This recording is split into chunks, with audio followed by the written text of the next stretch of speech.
परमात्मा को कहीं भी तलाश करने नहीं जाना, वो हमारी आत्मा में ही रहता है, बस तू उससे दोस्ती करा दे।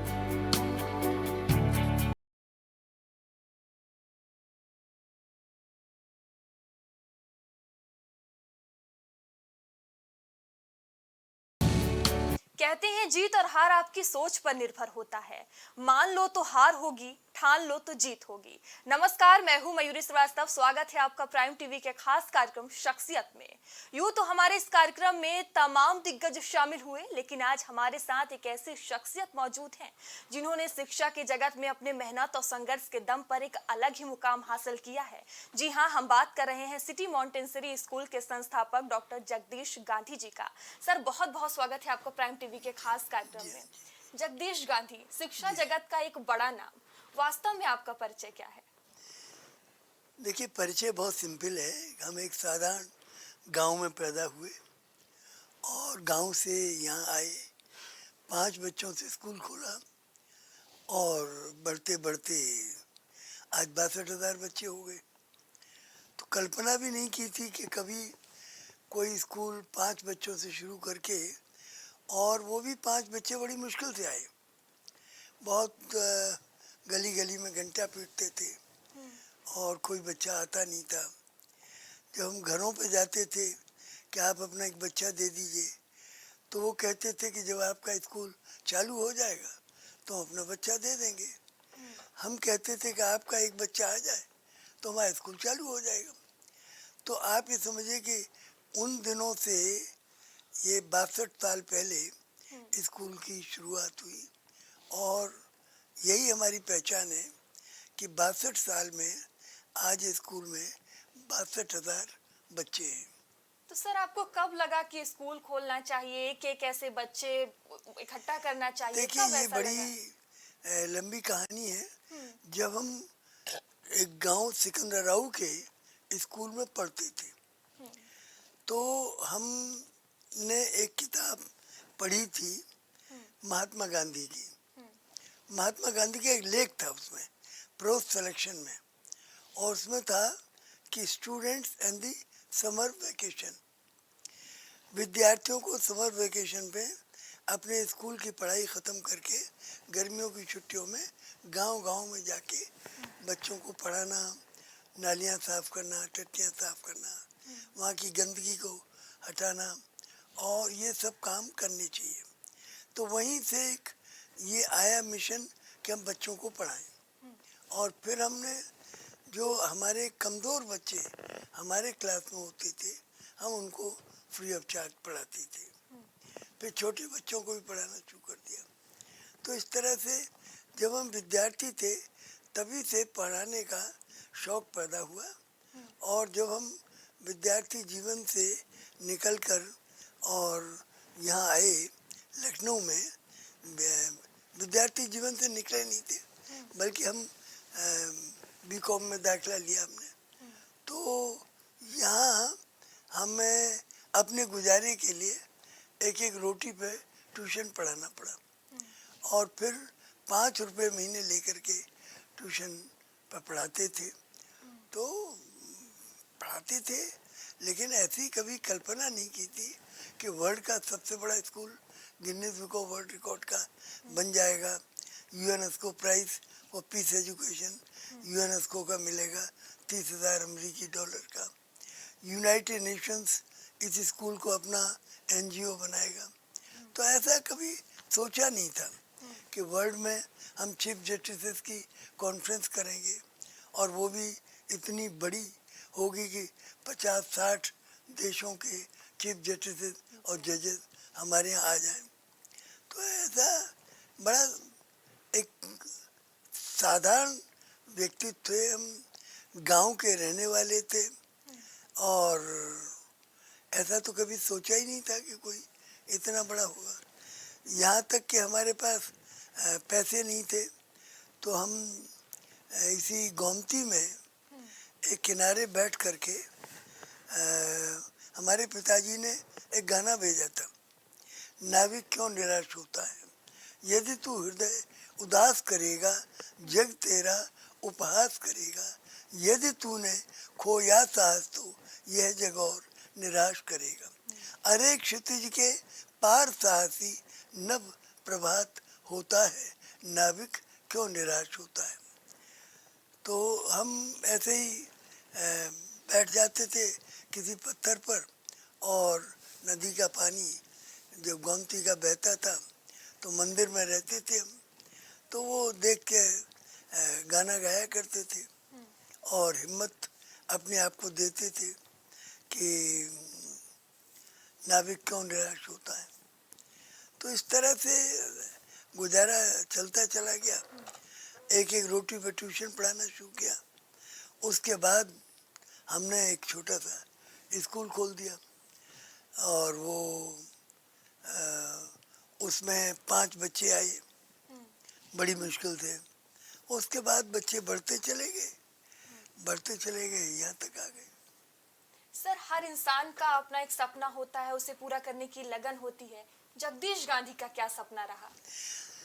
देखिए, हमारा सपना तो एक ही है जो अब है कि हम बच्चों के जीवन में, हमारी अब 88 साल की उम्र है, 88 ईयर्स, तो हमारा एक ही सपना है कि बच्चों के जीवन में हम ऐसे ख्यालात, ऐसे जीवन मूल्य बच्चों के जीवन में पैदा करें जिससे कि हमारे बच्चे बड़े होकर वो एक अच्छे इंसान बने और ईश्वर भक्त बने, और साथ ही साथ वो इस वसुधा के एक ऐसे अच्छे इंसान बने जो कि वसुधा को स्वर्ग बनाए। एक दिन दुनिया एक करूँगा, धरती स्वर्ग बनाऊंगा और विश्व शांति का सपना एक दिन सच करके दिखलाऊंगा। तो ये भावना बच्चों में डालने के लिए हमने बच्चों की वर्ल्ड की पार्लियामेंट शुरू की। तो बच्चे वर्ल्ड की पार्लियामेंट करते थे और उसमें इन्हीं विचारों पर विचार करते थे कि वर्ल्ड की वास्तव में पार्लियामेंट कैसे बने। वर्ल्ड की पार्लियामेंट बनेगी तो वर्ल्ड की गवर्नमेंट बनेगी, वर्ल्ड की गवर्नमेंट बनेगी तो वर्ल्ड कोर्ट ऑफ जस्टिस भी बनाना पड़ेगा। वर्ल्ड की एक करेंसी, मेजर्स और वेट एक हो, वर्ल्ड की एक तराजू बाट हो, वर्ल्ड की एक अर्थव्यवस्था हो, वर्ल्ड की एक राजनीतिक व्यवस्था हो। तो ये सब चीज़ें सोचते चले गए और बच्चों के लिए हमने वर्ल्ड की पार्लियामेंट शुरू की। उसके बाद हमने चीफ जस्टिस की कॉन्फ्रेंस बनाना शुरू की। उसमें बहुत सारे देशों के चीफ जस्टिस आने लगे। अभी हमारी 24वीं कॉन्फ्रेंस होने जा रही है। 23 कॉन्फ्रेंसेस हम कर चुके हैं, जिनमें कि 2 साल तो कोरोना पीरियड में ऑनलाइन की हमने और बाकी हमेशा फेस टू फेस की। और लास्ट कॉन्फ्रेंस हमने फेस टू फेस की थी 23 में, और अब 24 में नवंबर में 1 नवंबर से 7 नवंबर तक 1 हफ्ते की होती है, वो हम करने जा रहे हैं। तो 24वीं कॉन्फ्रेंस होगी। तो ये उसका विषय रहता है वर्ल्ड पीस थ्रू एजुकेशन, कि वर्ल्ड पीस एजुकेशन के ज़रिए कैसे आवे। तो वर्ल्ड की पार्लियामेंट में भी यही विचार होता है कि वर्ल्ड की पार्लियामेंट कैसे बने, वर्ल्ड की गवर्नमेंट कैसे बने, वर्ल्ड का कोर्ट ऑफ जस्टिस कैसे बने, वर्ल्ड की करेंसी, वेट्स और मेजर एक हो। तो यही सब चीज़ों पे विचार हम लोग करते हैं। और अकेला स्कूल है पूरे वर्ल्ड में, और जो कि ये चीफ जस्टिस की कॉन्फ्रेंस करता है। कोई ना तो लॉ यूनिवर्सिटी करती है, ना कोई गवर्नमेंट करती है, ना यूनाइटेड नेशंस करता है। वर्ल्ड के सारे चीफ जस्टिस और जजेस एक जगह इकट्ठे होते हैं लखनऊ में। तो ये सर, जो आप विश्व शांति की बात करते हैं, न्यायाधीशों को और शिक्षाविदों का सम्मेलन कराते हैं, इसका तात्पर्य क्या है, क्या इसका उद्देश्य है? देखिए, इसका उद्देश्य ये है, the future of over 2.5 billion children of the world, क्योंकि 7.5 अरब की आबादी है, उसमें 1/3 बच्चे हैं, 2.5 अरब बच्चे हैं। तो future of over 2.5 billion children of the world and the generations yet to be born has become progressively more insecure and unprotected during past 7 decades since the bombing of Hiroshima and Nagasaki and the recent spread of international terrorism, global warming, environmental degradation, stockpiling of arms and ammunition, and ever-increasing expenditure on military research and fear of a and on amassing of the deadliest weapons of mass destruction, fear of a third world war and nuclear holocaust. तो दुनिया में nuclear वार हो सकती है, nuclear Holocaust हो सकता है. That means कि दुनिया में कुछ भी नहीं बचेगा. तो ऐसी स्थिति दुनिया की आने वाली है. तो उसके लिए हम जो 2.5 अरब बच्चों का भविष्य है उसको संभालने के लिए हम चीफ जस्टिसों को अप्रोच करते हैं कि आप अपने अपने देश के राष्ट्रपति और प्रधानमंत्रियों को मेंटली और अपोजिशन लीडर्स को तैयार कीजिए अपने अपने देश में, क्योंकि आप चीफ जस्टिस हैं, जजेस हैं, आपकी बड़ी वैल्यू है. तो आप उनको तैयार कीजिए तो सारा विश्व एक परिवार बने, वर्ल्ड की एक गवर्नमेंट बने, वर्ल्ड की कोर्ट ऑफ जस्टिस बने. तो इसकी हम कोशिश करते हैं. हालांकि ये बड़ा असंभव कार्य है और बहुत आसान नहीं है, लेकिन हम इसमें लगे हुए हैं. और जब तक हम, हमारी ईश्वर से कामना है कि जब तक हम जिंदा रहें तब तक हम वर्ल्ड गवर्नमेंट के लिए काम करते रहें. सर, हर इंसान का कोई ना कोई प्रेरणा स्रोत होता है. आपका कौन है और क्यों है? देखिए, हमने एक लंदन में कॉन्फ्रेंस की 17, 18, 19 दिसंबर 74 को 1974 में. तो जब हम MLA थे और 69 से 74 तक हम MLA रहे अलीगढ़ ज़िले से, सिकंदराबाद से. तो जब हम MLA थे तभी दिमाग में आ गया था कि यदि पीस आएगी दुनिया में तो एजुकेशन के ज़रिए आएगी. तो लंदन में हमने एक कॉन्फ्रेंस की, वर्ल्ड पीस थ्रू एजुकेशन.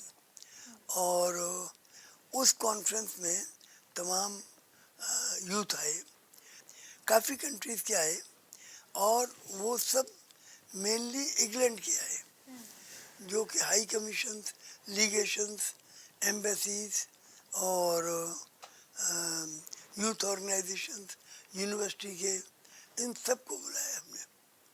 तो उसमें से एक इनविटेशन हमारा अमेरिका पहुंच गया. तो एक लिस्ट मिल गई हमें 300 लोगों की जिन्होंने क्योटो जापान में एक वर्ल्ड पीस सम्मेलन को अटेंड किया था. एक PS बनारसी थे जिनकी 3 इंडस्ट्री थी, इंडियन थे, वो हमें मिल गए. उन्होंने कहा कि मैंने एक कॉन्फ्रेंस अटेंड की थी, उसमें 300 डेलीगेट्स आए थे और मेरे पास लिस्ट है, वो किताब है, रिपोर्ट है, उसमें पीछे सबके नाम पते लिखे हैं. तो मैंने कहा मुझे दे दीजिए. तो मैंने सबको इनवाइट कर दिया. उनमें से एक इनविटेशन पहुंच गया जो नेशनल स्पिरिचुअल असेंबली और द बहाईस ऑफ अमेरिका है, उनके प्रेसिडेंट को. उन्होंने ये इनविटेशन मेरा लंदन में भेज दिया कि ये लंदन में कॉन्फ्रेंस हो रही है, ये नॉन पॉलिटिकल मालूम पड़ती है, तो आप अपने यूथ को इसमें भेज सकते हैं. तो उनका ऑफिस था रेटलैंड गेट 27, रेटलैंड गेट. तो वहाँ से टेलीफोन आया मेरे पास कि आपने हमारे प्रेसिडेंट को, जो भाइयों के प्रेसिडेंट हैं अमेरिका के, उनको एक इनविटेशन भेजा. उन्होंने हमें डाइवर्ट किया है. तो हमारे 27 यूथ जो इंग्लैंड के हैं वो आना चाहते हैं आपके यूथ कॉन्फ्रेंस में. हमने कहा बिल्कुल भेजिए. तो वो जो यूथ आए उन लोगों ने बहुत अच्छी स्पीचेस दी और जो हम चाहते थे वो स्पीच दी. वो हम चाहते थे कि वर्ल्ड की पार्लियामेंट बने, वर्ल्ड की गवर्नमेंट बने. ये हमारे मन में जब हम बहुत छोटे से थे तभी से विचार आ गया कि ये यूनिटी के लिए बहुत ज़रूरी है. तो उन्होंने कहा कि हमारे धर्म में। तब मैंने जब वो मीटिंग ख़त्म हुई तो मैंने उनसे पूछा, मैंने कहा भाई आप कहते हो भाई धर्म के प्रतिनिधि हो, आपने तो सारी बातें पॉलिटिकल बोली। तो बोले कि पॉलिटिक्स तो हमारे यहाँ अलाउड ही नहीं है, राजनीति में हमारा कोई भाई नहीं जा सकता। लेकिन हमारे अवतार ने जो बाउल्लाह है, जो ईरान देश में पैदा हुए, उन्होंने जो नया युग का संदेश दिया है उसमें है कि वर्ल्ड की पार्लियामेंट बने, वर्ल्ड का कोर्ट ऑफ जस्टिस बने, वर्ल्ड की करेंसी एक हो, वर्ल्ड की मेजर्स एक हो, वर्ल्ड की एक इकोनॉमिक ऑर्डर हो, एक पॉलिटिकल ऑर्डर हो। तो हमारे अवतार ने कहा है, जो हमारे इस युग के नए अवतार हैं। मुझे उनकी बात में लगा कि भाई हम कुछ और जानना चाहते हैं। तब उनका हमारे सत्संग में आप आइए। हमारा सत्संग फ्राइडे को होता है और कल फ्राइडे है, तो कल आप आइए हमारे यहाँ। तो हमने कहा कहाँ पर आना है, तो उन्होंने पता लिख के दे दिया हमको। अर्ल एंड ऑडी कैमरन के घर पर मीटिंग है, तो सत्संग होता है उनका। That is called fire side. तो फायर साइड उसका नाम होता है, और उसमें फायर तो नहीं जलती, लेकिन उसमें ज्ञान की ज्योति जलाते हैं वो। तो भाई राइटिंग्स पढ़ी जा रही थी, उसमें था कि sovereigns of the world will assemble for the good of mankind and sign a binding treaty. और मैंने सारे विश्व के जितने भी नेता हैं वो सब एक बाइंडिंग ट्रीटी साइन करेंगे, और उससे वर्ल्ड की पार्लियामेंट बनेगी, वर्ल्ड की गवर्नमेंट बनेगी, वर्ल्ड कोर्ट ऑफ जस्टिस बनेगा। तो हमने कहा कि ये तो बहुत बड़ी चीज़ है। तो हमने कहा कि हम भाई बनना चाहते हैं। तो बोले कि क्या करना पड़ेगा? बोले कुछ नहीं करना है, आप इस कार्ड में अपना नाम पता लिख दीजिए, बस आप भाई हो गए। हमने और कोई कुछ नहीं करना है। वो उन्होंने कार्ड हमारा इंडिया में भेज दिया, जो इंडिया में भाइयों का ऑफिस था दिल्ली में, वो भेज दिया उन्होंने। दिल्ली से हमारे पास मैसेज आया कि आप लंदन में भाई बने हैं, हमारी बेंगलोर में कॉन्फ्रेंस हो रही है, आप उसमें आइए। तो बेंगलोर की कॉन्फ्रेंस में हम गए, हम और हमारी वाइफ दोनों, और वो भी लंदन में थी हमारे साथ। तो वहाँ पर ग्लोरिया फैदी की स्पीचेस हुई, वो ईरानी थी, बहुत अच्छी स्पीचेस हुई।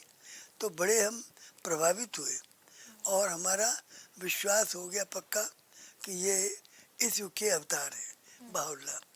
तो हमने उनका साहित्य फिर ख़रीदा, और उसके बाद हम कोई शिकागो में कॉन्फ्रेंस थी, एंथ्रोपोलॉजिकल कांग्रेस, अपने होटल में बैठे थे, ऐसे ही चाय पी रहे थे, तो कुछ और लोग भी थे। तो बातचीत चली, तो हमने कहा कि ये अमेरिकन कोई किसी प्रकार से भी शांति नहीं होने देना चाहते। तो उनमें से एक आदमी ने कहा, do you really want piece in this world? मैंने कहा ऑफ कोर्स। तो बोले कि यहाँ से 14 किलोमीटर दूर पर एक भाई मंदिर है बिलमेट में, आप वहाँ चले जाइए। तो हमें उनका पता दिया, तो हम भाई मंदिर नेक्स्ट डे गए। भाई मंदिर में हमने बहुत बड़ा भाई मंदिर था शिकागो में, और उसमें से लिटरेचर ख़रीदा करीब $100 का, बहुत अच्छा। तो हमने पढ़ा, और पढ़ने के बाद हम बच्चों को ले आए। जब लौट के आए तो बच्चों को हमने अपने बच्चों को दिया, और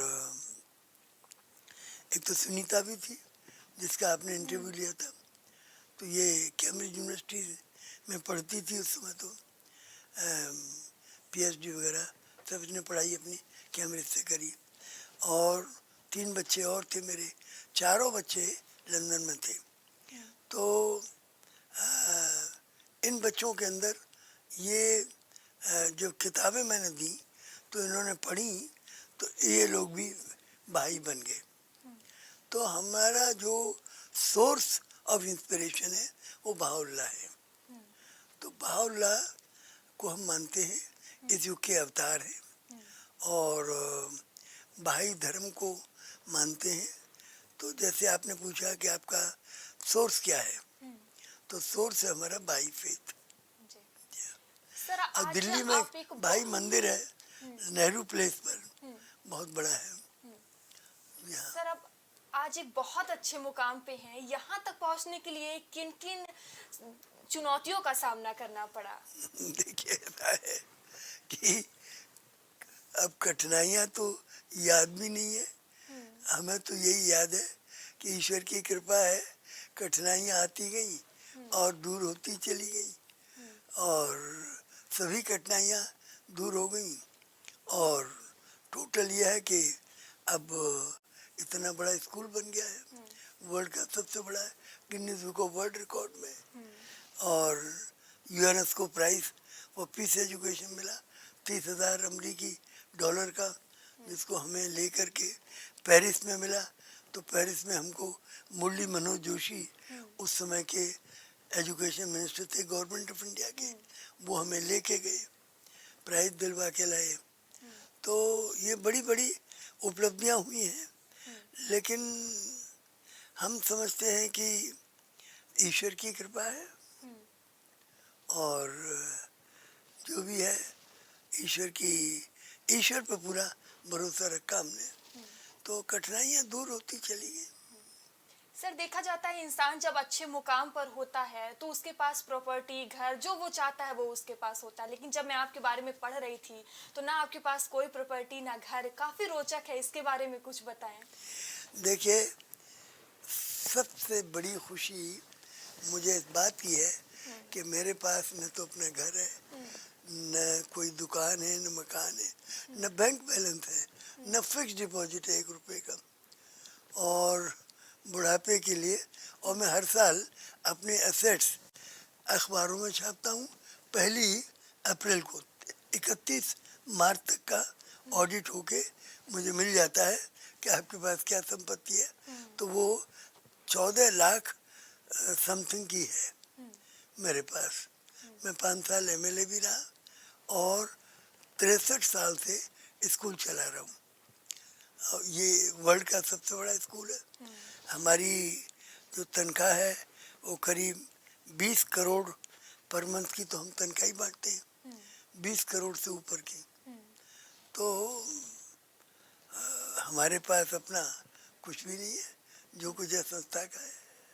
सर अगर मैं शिक्षा व्यवस्था को लेकर बात करूं तो पहले की शिक्षा व्यवस्था और अभी मौजूदा शिक्षा व्यवस्था में क्या कुछ अंतर देखते हैं? देखिए, मौजूदा जो शिक्षा व्यवस्था है वो 2 तरह की है। एक तो सरकारी स्कूल है और एक प्राइवेट स्कूल है।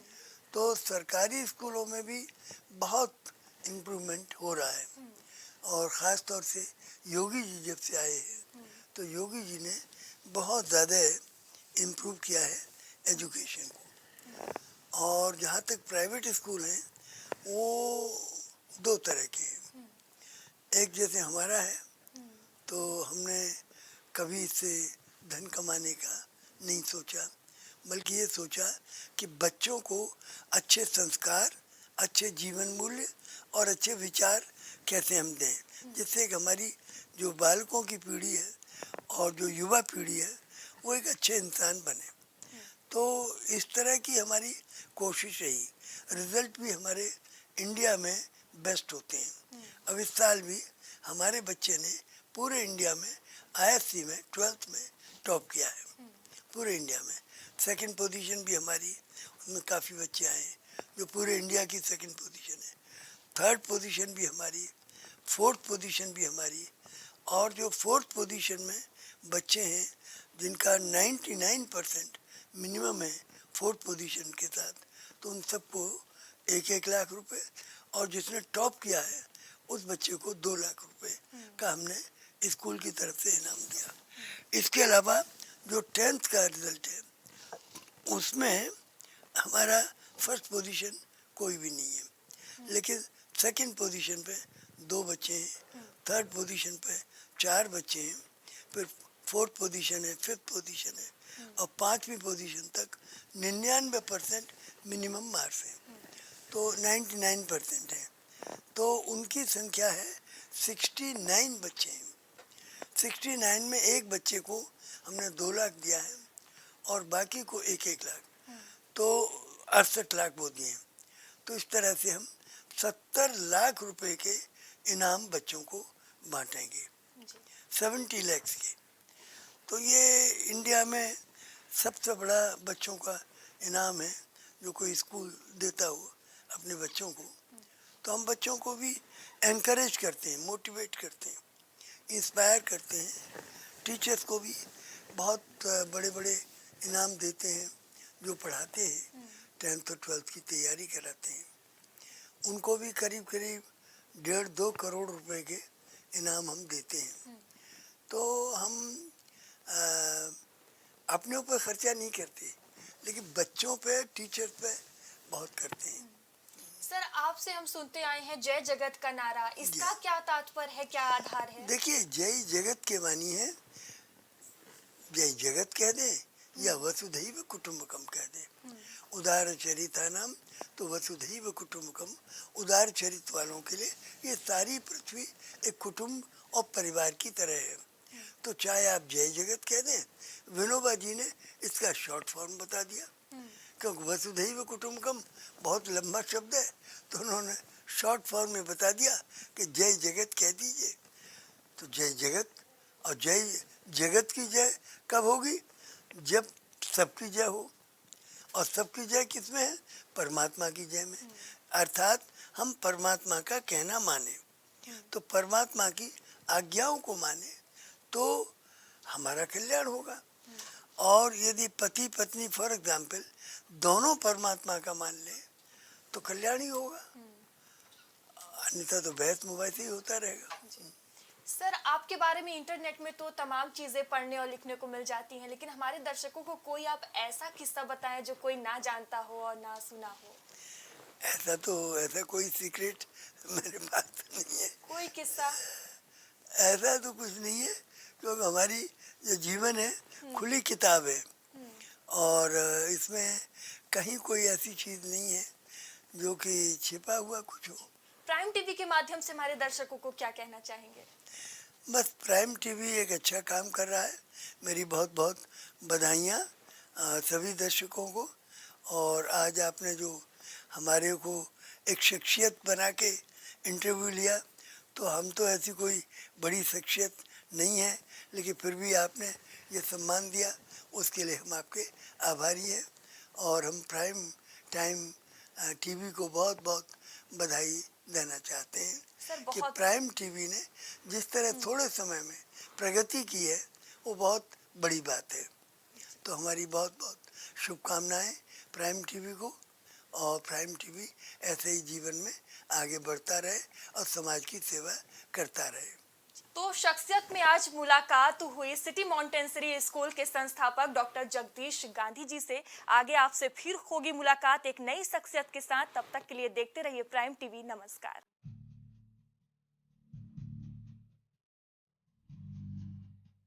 और परमात्मा को कहीं भी तलाश करने नहीं जाना, वो हमारी आत्मा में ही रहता है, बस तू उससे दोस्ती करा दे।